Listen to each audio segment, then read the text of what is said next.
Imagine waking up alone. No walls, no roof, no phone, no fire. Just you. The sound of wind cutting through tall grass. And somewhere out there in the dark, something is breathing. You don't know what it is. You can't see it, but it can smell you. This is not a nightmare. This is Tuesday night, 50,000 years ago. And for one young caveman, separated from his tribe before sunset, this is about to become the longest and most dangerous night of his life. What did he do? How did he think? And most importantly, how did he survive? First, let's understand who this person actually was. Because the word caveman makes most people picture a grunting, stumbling brute who barely knew how to walk upright.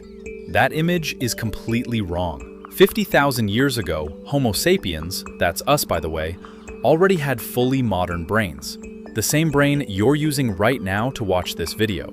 The same capacity for fear, for problem solving, for creativity, for panic. So when our caveman found himself alone as the sun disappeared behind the tree line, he wasn't just reacting on animal instinct. He was thinking hard.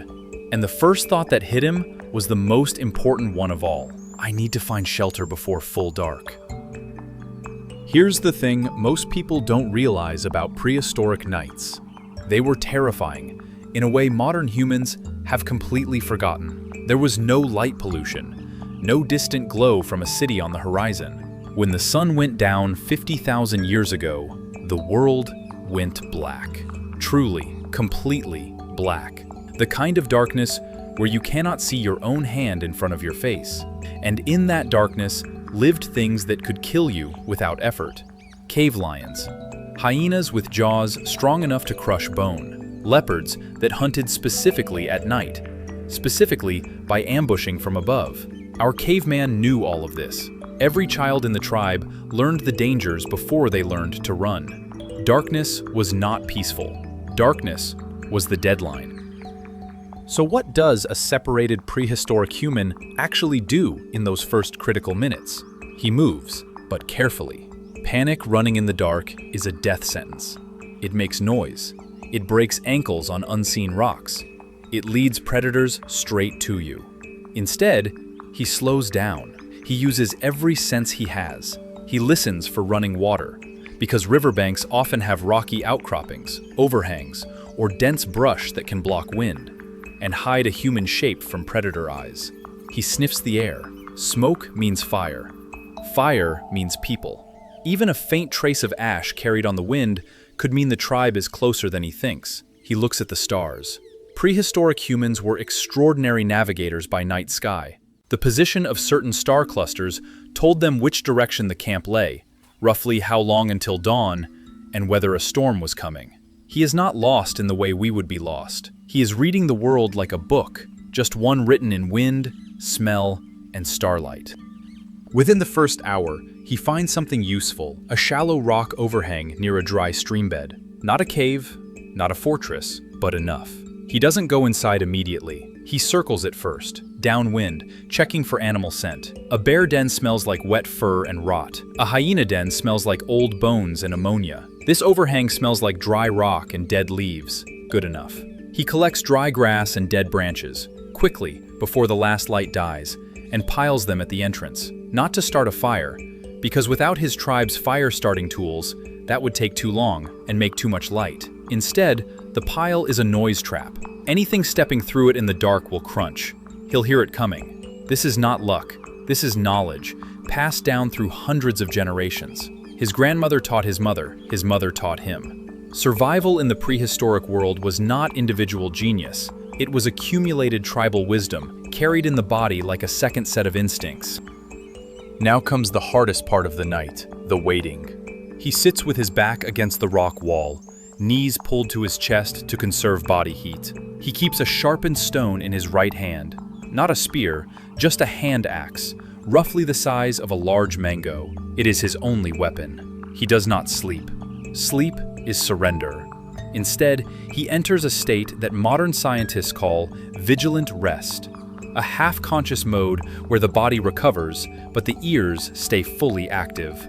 Indigenous peoples and survival experts today describe the same state, The brain literally shifts into a lighter processing mode while keeping the threat detection system running at full power.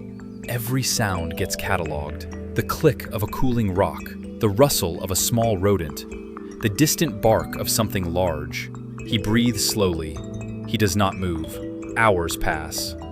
Just before the coldest hour, the hour just before dawn, when body temperature drops and exhaustion peaks, he hears it.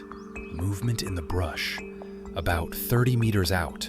Heavy, slow, testing. He grips his stone axe. His heartbeat spikes, but he does not run. He does something deeply counterintuitive. He makes himself bigger. He stands up.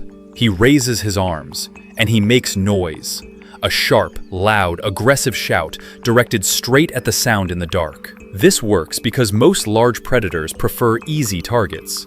A prey animal that fights back, that stands tall, that screams instead of flees. That animal costs too much energy. The risk is too high. After a long pause, the heavy footsteps retreat. He sits back down. His hands are shaking, but he is still alive. When the first gray light finally breaks over the horizon, he moves. Not toward camp immediately. First, he climbs the highest point he can find and scans. Smoke. There, to the northwest, thin and white, the breakfast fire of his tribe. He arrives back at camp before mid-morning, tired, shaken, hungry, but intact. The tribe doesn't celebrate him with speeches. They hand him food, check him for wounds, and move on. Because in the prehistoric world, surviving the night alone was not extraordinary, it was expected. What our caveman demonstrated was the full toolkit of prehistoric human survival: spatial memory, sensory awareness, emotional regulation under extreme fear, accumulated tribal knowledge, and the ability to think clearly in darkness, literal and metaphorical. We like to think of early humans as primitive, but that night in the dark, with nothing but a rock in his hand and 50,000 years of inherited wisdom in his head, our caveman proved something important. The brain that kept him alive that night is the exact same brain you're using right now. The only difference? He actually knew how to use it.